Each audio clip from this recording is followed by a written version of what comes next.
Hello student. तो चलते हैं आज इलेक्ट्रीशियन ट्रेड थ्योरी के फर्स्ट ईयर के क्लास पे हम, जिसमें कि आपका पहला जो चैप्टर है वो ट्रेड थ्योरी के इलेक्ट्रीशियन फर्स्ट ईयर के पहला चैप्टर है विद्युत परिचय, सुरक्षा एवं सावधानियाँ, जहाँ कि हम इलेक्ट्रिसिटी इंट्रोडक्शन, सेफ्टी और प्रिकॉशंस मेजर, सावधानियों के बारे में जानेंगे। तो बेसिकली बात करते हैं, आसान चैप्टर है क्योंकि इंट्रोडक्शन पार्ट है, तो इसीलिए इसे मैं कोशिश करूंगा कि जल्दी से इसे मैं आपको बता दूं और इसके जो MCQ बनेंगे वो भी मैं आपको एक्सप्लेन करूं। तो पहला टॉपिक है हमारा, चैप्टर फर्स्ट का पहला टॉपिक है, वो टॉपिक है हमारा विद्युत कार एवं विद्युत कार व्यवसाय, मतलब इलेक्ट्रीशियन क्या है, इलेक्ट्रीशियन ट्रेड क्या है, इसके बारे में हम लोग थोड़ा सा जानेंगे। जो आपका पहला टॉपिक देख सकते हैं यहाँ पर आप, पहला टॉपिक आपका ये है, ठीक है। तो इसमें क्या क्या ट्रेड होते हैं उसके बारे में हम लोग देखते हैं क्या है। तो बेसिकली ये जो इलेक्ट्रीशियन है वो क्या होते हैं, तो बेसिकली ये क्या है, व्यावसायिक परीक्षण की वह शाखा है जिसमें बिजली से चलने वाले उपकरणों के निर्माण, उनके अनुरक्षण, मरम्मत आदि के बारे में पूर्ण ज्ञान प्राप्त किया जाता है, विद्युत कार कहलाता है। मतलब क्या, एक विद्युत कार, एक इलेक्ट्रीशियन किसे कहेंगे, जो कि बिजली से चलने वाले जितने भी उपकरण होते हैं उसके निर्माण, उसके अनुरक्षण और मरम्मत की जो पूरा का पूरा उसे देखता है, जो उसे हैंडल करता है, उसे ही हम इलेक्ट्रीशियन कहते हैं। तो इस ट्रेड के अंतर्गत electric motor, generator, alternator, inverter, converter, transformer एवं घरेलू वायरिंग से संबंधित सभी जानकारियाँ होनी चाहिए एक इलेक्ट्रीशियन के पास। तो ये इलेक्ट्रीशियन क्या है, इलेक्ट्रीशियन बेसिकली एक तरह का व्यवसाय है जो, और एक तरह का डेजिग्नेशन भी बोल सकते हैं, एक पोस्ट है जो व्यक्ति इस विद्युत इलेक्ट्रीशियन के प्रशिक्षण लेते हैं, ठीक है, ट्रेनिंग लेते हैं। तो इसी तरह से हमारा जो नेक्स्ट टॉपिक है, आप टॉपिक देख सकते हैं, हमारा नेक्स्ट टॉपिक है हमारा विद्युत कार व्यवसाय, ठीक है। विद्युत कार व्यवसाय का महत्व, क्या महत्व है इसका। आज बिजली से चलने वाले उपकरणों का उपयोग जीवन के लगभग सभी क्षेत्रों में होते हैं। आप अपने घर, अपने आस पड़ोस, आप बाहर निकलिए, आप जहाँ भी जाइएगा, आपको electronics, electrician, electrical equipment, electricals के जो भी औजार हैं, टूल्स हैं, इंस्ट्रूमेंट है, वो आपको देखने को मिलेंगे। चाहे वो फैन हो, टीवी हो, रेफ्रिजरेटर हो, AC हो, आप कोई भी घर में आयरन हो, आप देख सकते हैं कि हमारा घर इलेक्ट्रिकल इक्विपमेंट से भरा पड़ा रहता है। तो ऑब्वियसली जब इतने सारे इंस्ट्रूमेंट और टूल्स हमारे आसपास हैं तो उससे संबंधित व्यवसाय कितना महत्वपूर्ण है, इसका अंदाज़ा आप लगा सकते हैं। आप सिर्फ ये अंदाज़ा लगाइए कि एक दिन यदि आपके घर में बिजली नहीं हो तो कितनी परेशानी होती है। तो इसका मतलब एक इलेक्ट्रीशियन का जो ट्रेड है बहुत इम्पोर्टेंट है, क्योंकि ये बिजली से संबंधित है, इलेक्ट्रिसिटी से संबंधित है।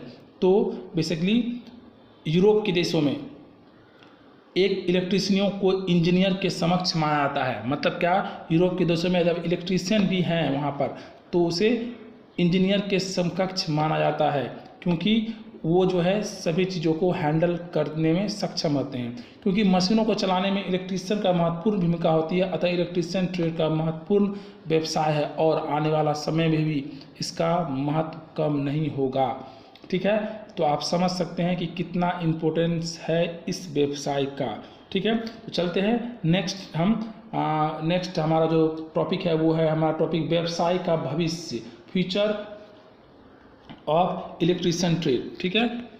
तो ये क्या है, बेसिकली देखिए, फ्यूचर समझ सकते हैं आप, जब अभी हम इतने बृहद पैमाने, बड़े पैमाने पर जब इलेक्ट्रिकल इंस्ट्रूमेंट का हम यूज कर सकते हैं, तो आप सोचिए आने वाले समय में और भी कितने इलेक्ट्रिकल टूल्स आने वाले हैं। वर्तमान समय में जीवन के प्रत्येक क्षेत्र में बिजली का उपयोग प्रतिदिन बढ़ रहा है। इसके साथ ही इलेक्ट्रीशियनों की भी व्यवसाय बढ़ रही है। यह दक्ष एवं प्रशिक्षित इलेक्ट्रीशियन स्वयं अपना व्यवसाय कर सकता है और दूसरों को भी रोजगार उपलब्ध करवा सकता है।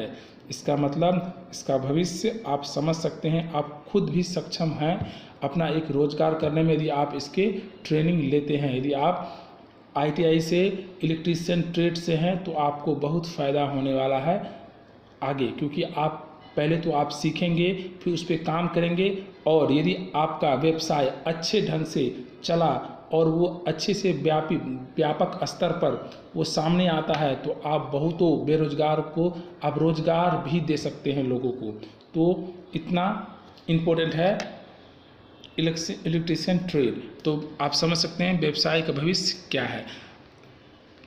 अब हमारा अगला टॉपिक है सुरक्षात्मक उपाय, सेफ्टी मेजर्स। मतलब क्या, बिजली जितना हमारे लिए महत्वपूर्ण है, हमारे जीवन का हिस्सा बन चुका है, उससे भी ज़्यादा अहम है कि इससे हमें अपने आप को सुरक्षित भी रखना है, क्योंकि एक छोटी सी लापरवाही बहुत बड़ी दुर्घटना हो सकती है। एक छोटी सी लापरवाही से बहुत बड़ा घटना घट सकती है। तो इसलिए हमें सेफ्टी मेजर्स को ध्यान में रखने हैं। तो क्या क्या सेफ्टी मेजर्स को ध्यान रखने हैं, चलिए उस पर हम लोग बात करते हैं। तो हमारे इसे टॉपिक जैसा है, यहाँ पे आप देख सकते हैं कि विद्युत का झटका आप सुने होंगे, बहुत कॉमन हो चुका है आज के डेट में। इसका मतलब क्या कि विद्युत झटका लगने पर किए जाने वाले प्राथमिक उपचार क्या है। किसी को यदि इलेक्ट्रिक शॉक लग जाता है तो किस तरह से हम उसे फर्स्ट एड दे, पहला ट्रीटमेंट कैसे घर पे ही रहे, घर पे ही रह करके उसे क्या क्या हम उसके लिए कर सकते हैं। तो देखिए पहला पॉइंट है, सर्वप्रथम मेन स्विच बंद करना चाहिए। ऑब्वियसली ये बहुत कॉमन वाली बात है, ठीक, कॉमन सेंस है यहाँ पर। यदि मेन स्विच दुर्घटना स्थल से दूर हो तो लकड़ी के डंडे द्वारा तारों को तोड़ना चाहिए।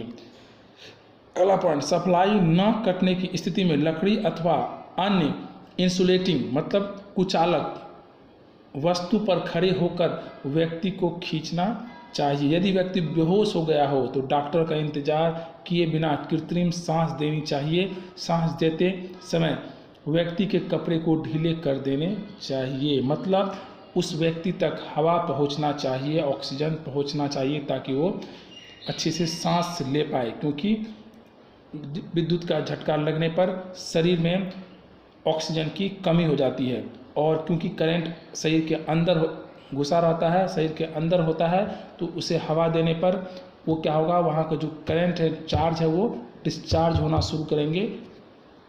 तो अगला पॉइंट है, जले हुए स्थानों पर वैसलीन या बर्नॉल लगाना चाहिए। कोई भी एंटीसेप्टिक क्रीम हो तो जले हुए स्थान पर लगाना चाहिए। ठीक है, हम चलते हैं नेक्स्ट टॉपिक। अगला टॉपिक आप देख सकते हैं, वो है शॉर्ट सर्किट से लगने वाले आग हेतु सावधानियाँ। ठीक है, तो precaution against the fire due to short circuit. तो मतलब कभी कभी शॉर्ट सर्किट हमारे घरों में, इंडस्ट्री में या आसपास के क्षेत्रों में होता है, तो किस तरह के वहाँ पर हमें सावधानियाँ रखनी चाहिए। तो नंबर 1 आप देख सकते हैं, सप्लाई ऑफ कर देना चाहिए। सही बात है, सूखे या रेत बालू को फेंककर आग बुझाना चाहिए। बिल्कुल सही ये बात है कि आप जब भी शॉर्ट सर्किट हो या फिर बिजली से कहीं आग लगता हो, फायर लग गया हो, तो आप उसे पानी से बिल्कुल भी ना बुझाएं। आपको सूखी रेत या बालू फेंक कर ही आग को बुझाना है। पानी से वो, और भी पानी एक सुचालक है, और वो पानी, जब पानी से हम बिजली को बुझाएंगे तो करंट उस बिजली जहां आग लगा है बिजली द्वारा, वहां से करंट पानी के माध्यम से आपके शरीर तक पहुंच सकता है और आपको भी झटका लग सकता है। तो पानी का उपयोग भूल के भी नहीं करें शॉर्ट सर्किट वाले जगह पर। सूखी रेत या बालू फेंककर आग बुझाना चाहिए। अग्निशामक यंत्र का आग बुझाने के लिए प्रयोग होना चाहिए। मतलब क्या, अग्निशामक यंत्र आप सुनते होंगे, जानते भी होंगे, हर जगह बड़े इंडस्ट्री, बड़े फैक्ट्री, इंस्टीट्यूट, सभी जगह बड़े बड़े जो दुकान होते हैं वहाँ पर अग्निशामक यंत्र रखने का हिदायत दिया जाता है सरकार द्वारा। क्योंकि किसी भी तरह का आगजनी होती है तो अग्निशामक यंत्र का इस्तेमाल करना चाहिए। तो आप देखिएगा कहीं भी बड़े मॉल या फिर इंडस्ट्री, फैक्ट्री, उद्योग, इंस्टीट्यूट, बड़े बड़े कोचिंग संस्था, कहीं भी जाइएगा तो आपको ये यंत्र मिलेगा दीवार में लटका हुआ, क्योंकि इसे आग बुझाना आसान होता है और इससे किसी भी तरह का, इससे आग पे जल्दी से काबू पाया जा सकता है। तो नेक्स्ट पॉइंट है, पानी का प्रयोग बिल्कुल नहीं करना चाहिए। ये तो मैं बता चुका हूँ। चलते हैं अब नेक्स्ट टॉपिक। हमारा जो नेक्स्ट टॉपिक है वो है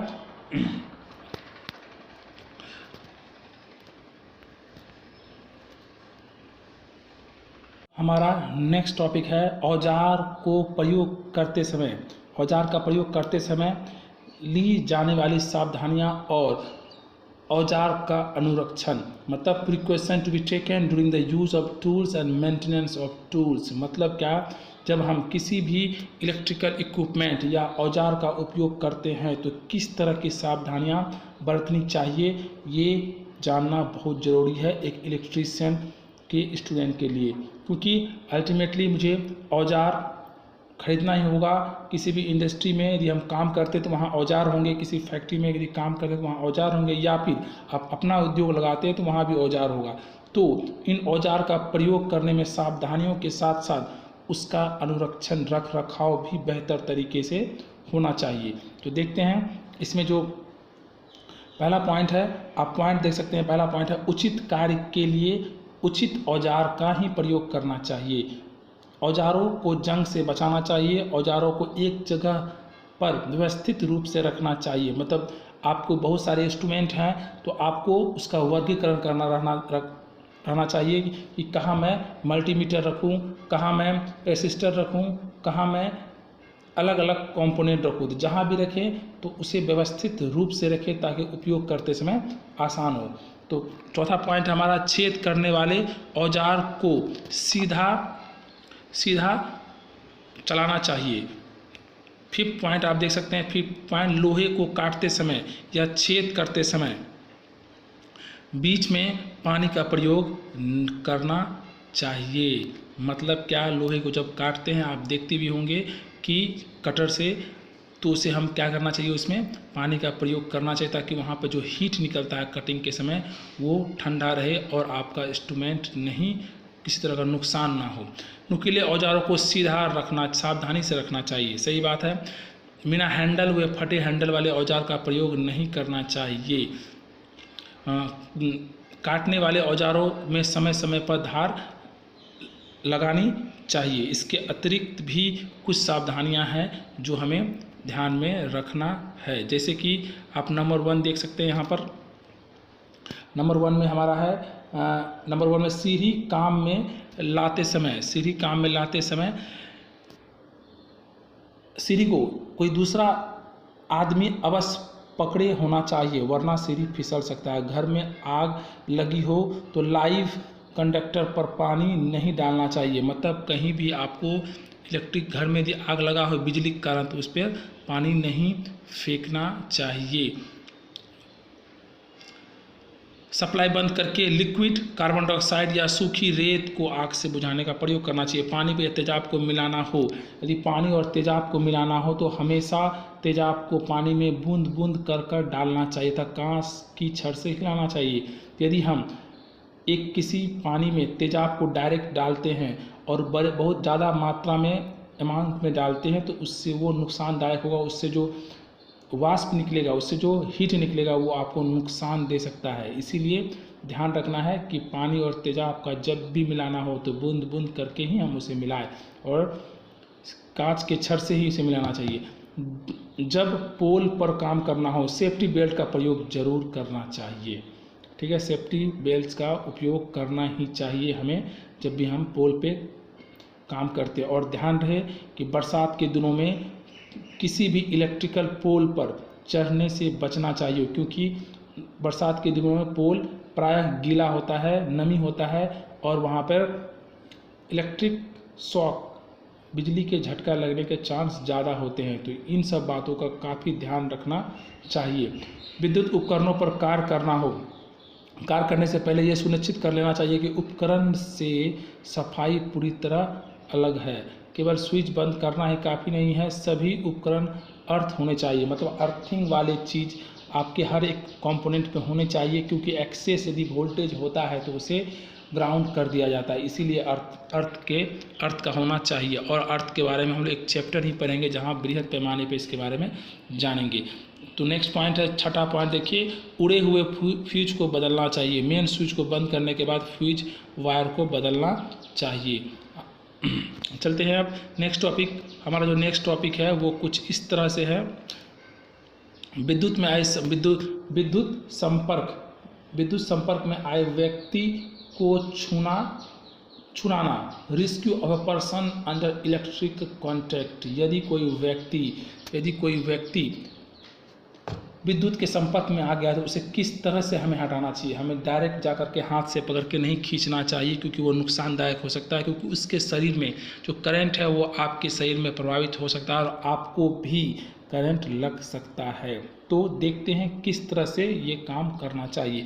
तो नंबर 1 पॉइंट आप देख सकते हैं कि हमारा पहला पॉइंट जो है वो है स्विच को बंद करो यदि वह पास में हो। प्लग को सॉकेट से बंद अलग करो यदि वो पास हो तो। किसी रबर मैट सूखी लकड़ी या कपड़ों से स्वयं को इंसुलेट करके फिर पीड़ित व्यक्ति को छुड़ाए। ये एक इम्पोर्टेंट पॉइंट है, ठीक है। तो इसका मतलब अल्टीमेटली ये यही बताना चाह रहा है कि आपको कुचालक वस्तुओं का प्रयोग करके ही उस व्यक्ति को आप विद्युत के संपर्क से छुड़ाएं, ठीक है।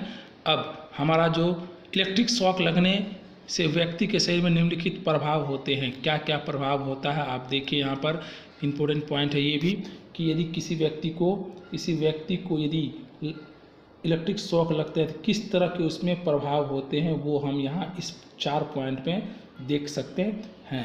वो पॉइंट क्या है तो देखते हैं 1 बाय 1। पहला पॉइंट है शरीर का कोई अंग जल सकता है, उस पर छाले पड़ सकते हैं, व्यक्ति बेहोश हो सकता है, सांस लेने में परेशानी हो सकती है, व्यक्ति की मृत्यु भी हो सकती है। तो पीड़ित व्यक्ति को बिजली से छुड़ाने के बाद तुरंत प्राथमिक उपचार चाहिए और डॉक्टर को बुलाना चाहिए। मतलब क्या, यदि इलेक्ट्रिक शॉक लगता है तो आप उसे प्राथमिक उपचार तुरंत दें, ठीक है। प्राथमिक उपचार बहुत ही ज़रूरी चीज़ है। चलते हैं अब हमारा आज का लास्ट टॉपिक है वो है हमारा क्या, वो है हमारा प्राथमिक उपचार। इसमें कुछ पॉइंट है, उस पॉइंट को हम लोग देखते हैं। 3 पॉइंट क्या क्या है, इसे किस तरह से करना है। तो चलिए देखते हैं क्या है। डॉक्टर के आने से पहले किया गया उपचार प्राथमिक उपचार कहलाता है, ठीक है। मतलब डॉक्टर के आने से जो आप घर पे ही जिस तरह के उपचार कर रहे हैं उसको फर्स्ट एड में आता है, जिसमें कि आप देखते होंगे फर्स्ट एड में हम लोग घर में डिटॉल, सेवलॉन, बेरोलिन या फिर रुई ये सब हम लोग रखते हैं ताकि किसी इमरजेंसी में हम उसका उपयोग कर सके। तो ये प्राथमिक उपचार के तरीके हैं, जिसमें कि नंबर 1 है पीड़ित व्यक्ति को पलंग, दरी आदि पर लेटाए जिससे उसके शरीर में एकत्रित करंट धीरे धीरे डिस्चार्ज हो जाए। यदि व्यक्ति को करंट लगा है तो उसे हमें अच्छे से लिटाना चाहिए ताकि उसके शरीर में जो करंट गया है वो धीरे धीरे डिस्चार्ज हो जाए। और हमें उसे जो बैठाना है, उसे जो लेटाना है वो याद रखें कुचालक होना चाहिए, मतलब पलंग दरी पर ही लेटाएं, ठीक है। नंबर 2 आसपास भीड़ एकत्रित ना करें, मतलब भीड़ एकत्रित करके हवा को नहीं रोके, पीड़ित व्यक्ति तक ऑक्सीजन पहुंचने दे, हवा जाने दे। 3rd पॉइंट में आप देख सकते हैं यदि सांस लेने में कठिनाई हो रही हो तो कृत्रिम सांस क्रिया आरंभ करनी चाहिए। तो ठीक है, जितना हमारा टॉपिक है आज का, तो आपको उम्मीद है कि यह सब कुछ समझ में आया। चैप्टर आसान है, इसीलिए मैं आपका इंट्रोडक्शन यहाँ पर दिया हूँ। जैसे जैसे आगे पढ़ेंगे थोड़ा सा आपको ध्यान से पढ़ना है ताकि आपको यदि कॉन्सेप्ट समझ में आ जाएंगे तो आपके लिए क्वेश्चन बनाना आसान हो जाएगा। तो उम्मीद है कि आपको ये वीडियो बहुत अच्छा लगा होगा। अपने दोस्तों के साथ शेयर कीजिए, चैनल को सब्सक्राइब कर दीजिए और साथ ही साथ आप चाहे तो यहाँ से नोट्स भी बना सकते हैं day by day. Thank you.